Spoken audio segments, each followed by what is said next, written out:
Now, we have finished the book of Hebrews, and we have decided to look for a while into the book of Jeremiah. Jeremiah. It's a fairly long book. It is a book that occupies a great many pages of the Old Testament. There actually are three prophets that God particularly featured in the Old Testament, although there are many prophets, but there are three prophets, are Isaiah, Jeremiah, and Ezekiel.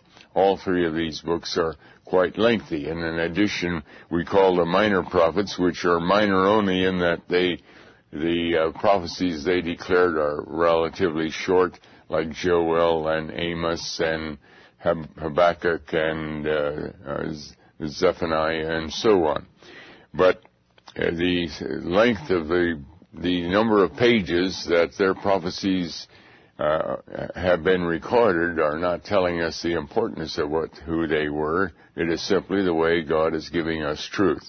But at any rate, we're going to look at Jeremiah. And in order to look at the book of Jeremiah, we have to turn to that in the Old Testament. Jeremiah. And we're going to learn not only about Jeremiah, but a whole lot about the times that he was living in. And in the process, we're also going to learn a lot about today. Because in many ways, we're going to find the book of Jeremiah is the newspaper for today. We're actually living in virtually the same situation, only about 2,500 years later, that Jeremiah was living in. The book of Jeremiah opens up with the first verse of chapter 1, the words of Jeremiah, the son of Hilkiah, of the priests that were in Anathoth in the land of Benjamin, to whom the word of the Lord came in the days of Josiah, the son of Ammon, king of Judah, in the 13th year of his reign.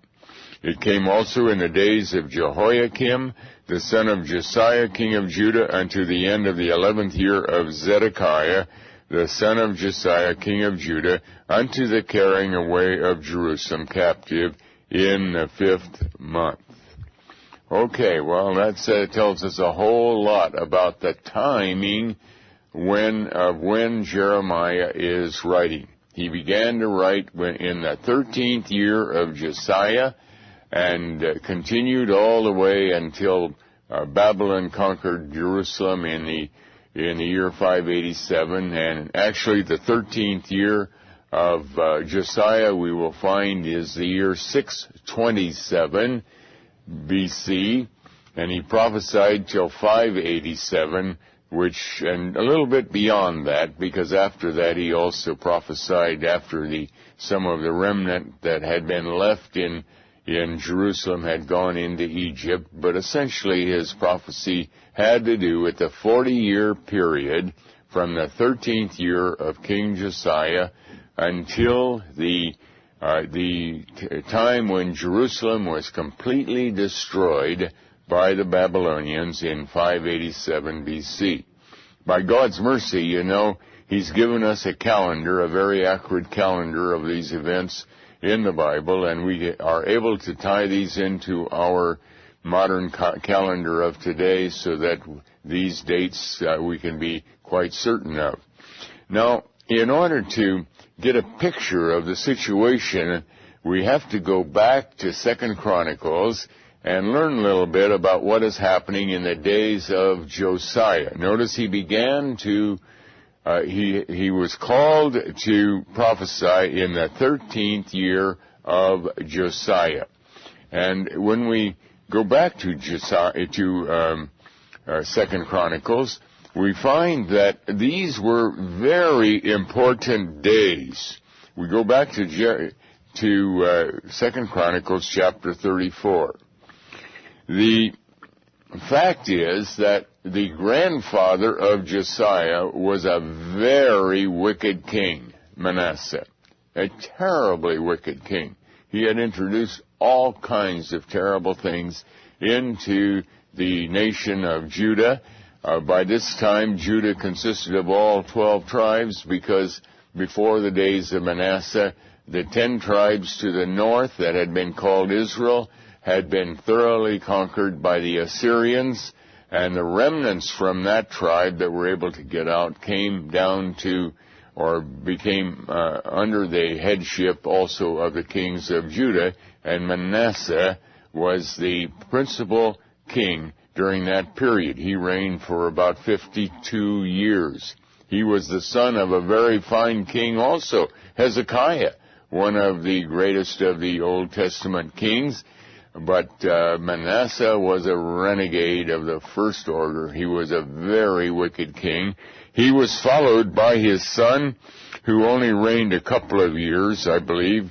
Let me see. His son Ammon was just reigned 2 years, and then his grandson Josiah began to reign, and he was a very young man. The Bible tells us how old he was, 8 years old. But he was the heir apparent, and so he was the next king. When Ammon was killed, we read in verse 25 of 2 Chronicles chapter 33, the people of the land slew all them that had conspired against King Ammon, and the people of the land made Josiah his son king in his image. And just ahead of that it says, his servants conspired against him, that is Ammon, and slew him in his own house. And that is because of the extreme wickedness that was in the land at that time. We're looking at 2 Chronicles chapter 33, the last two verses, and 2 Chronicles chapter 34.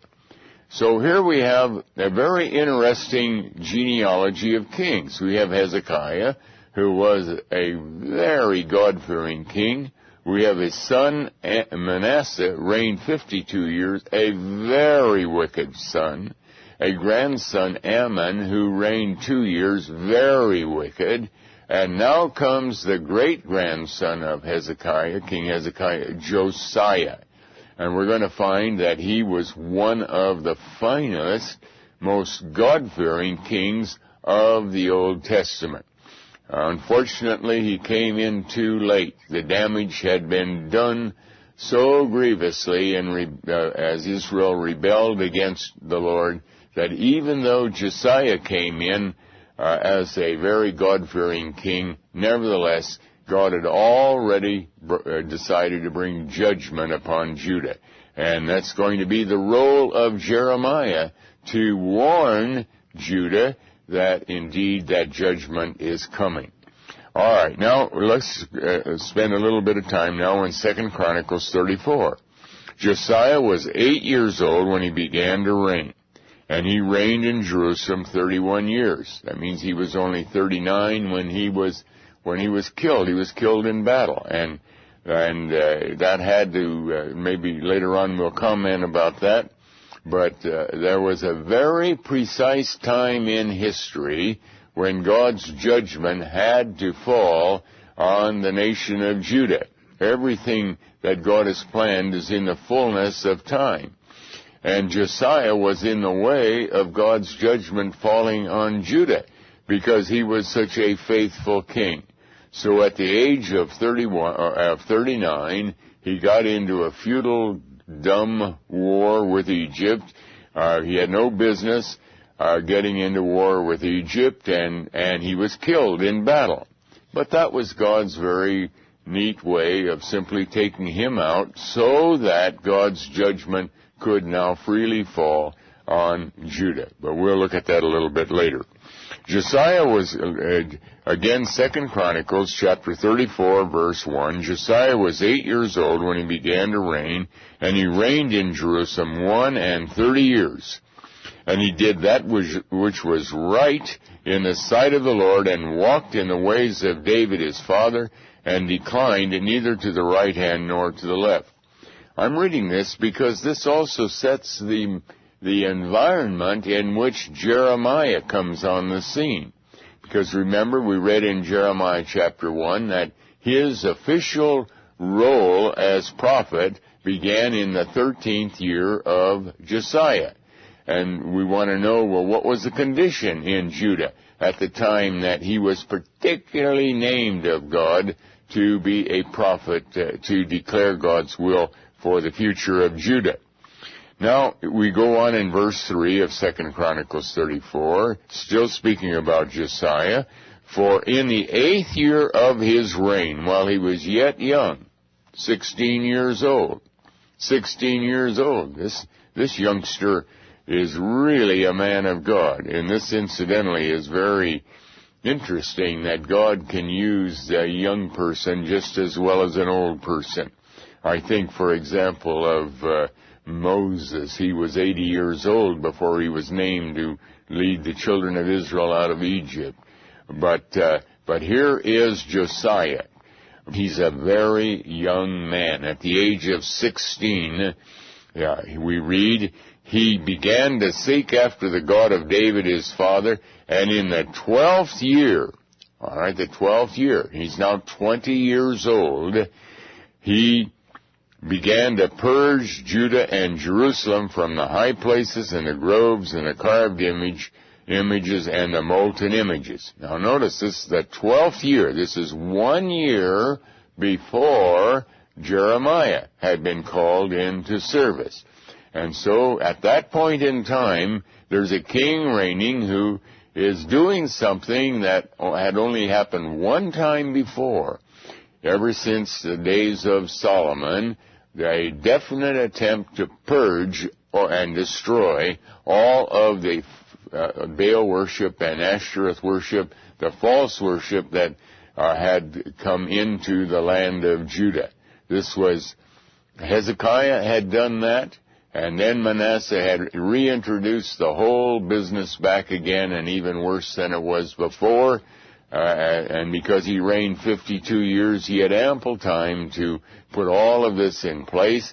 Now comes Josiah, a young man, 20 years old, and God has so laid his hand upon him that he is beginning to immediately, or at 20 years of age, to destroy all of the high places. And verse 4, they break down the altars of Balaam in his presence, and the images that were on high among them he cut down, and the groves and the carved images and the molten images he brake in pieces, and made dust of them, and strawed it upon the graves of them that had sacrificed unto them, and so on. And then we read in verse 8, now here's a young man that is a role model for any one of us, a role model for any of us, as we see him beginning at the age of 16 to really want to serve the Lord, although already at the age of 8, God has good things to say about him. Now, in the 18th year of his reign, now again, keep that Jeremiah passage in view. The 18th year would have been after Jeremiah had received the call 5 years earlier. Remember, he received the call in the 13th year of Josiah, and now it's the 18th year. So at this time, in the 18th year, Jeremiah was already a particularly called prophet of the Lord. But he also, we're going to find, was a very young man. We don't know just how old, but he was a very young man. But we don't read about Jeremiah, though. We read, let's continue with Josiah a little while.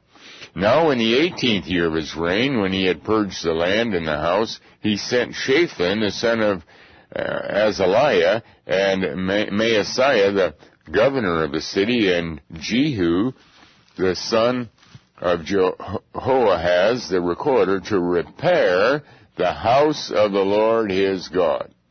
That again is a real insight into the character of Josiah as well as into the character of Manasseh. Manasseh had allowed the temple to be desecrated and to be broken down, and there were no repairs made.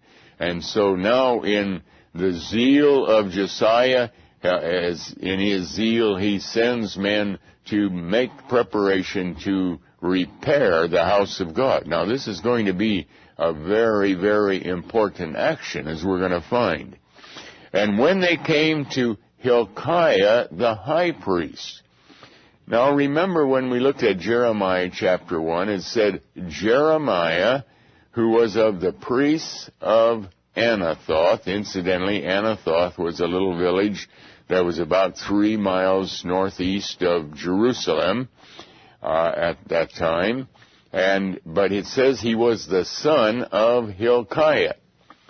But God nowhere in the Bible ties Jeremiah to this Hilkiah. In fact, he doesn't tell us any more about the father of Jeremiah, except that we know that here is the high priest, Hilkiah, who's ministering at the time that in the 18th year of Josiah, Jeremiah could have been a young man, 20 years of age or 21 years of age, something like that. He was still a very young man. And Hilkiah is the high priest. So there's a likelihood, a very strong likelihood, that Jeremiah was the son of the high priest Hilkiah. And let's find out what kind of a man he was. And this also tells us again something about what is happening as Jeremiah is ministering in the book of Jeremiah. When these men came to Hilkiah the high priest, they delivered the money that was brought into the house of God, which the Levites that kept the doors had gathered of the hand of Manasseh and Ephraim, and of all the remnant of Israel, and of all Judah and Benjamin, and they returned to Jerusalem. In other words, they took offerings from all the tribes that were still identified with Jerusalem. It included Judah and Benjamin and remnants of Manasseh and Ephraim and anything else that was left over after the Assyrians had conquered the 10 tribes to the north. And they put it in the hand of the workmen that had the oversight of the house of the Lord, and they gave it to the workmen that wrought in the house of the Lord to repair and amend the house. All right, and then we read in verse 12, and the men did the work faithfully. Then we read in verse 14. Now we have another insight into what is going on.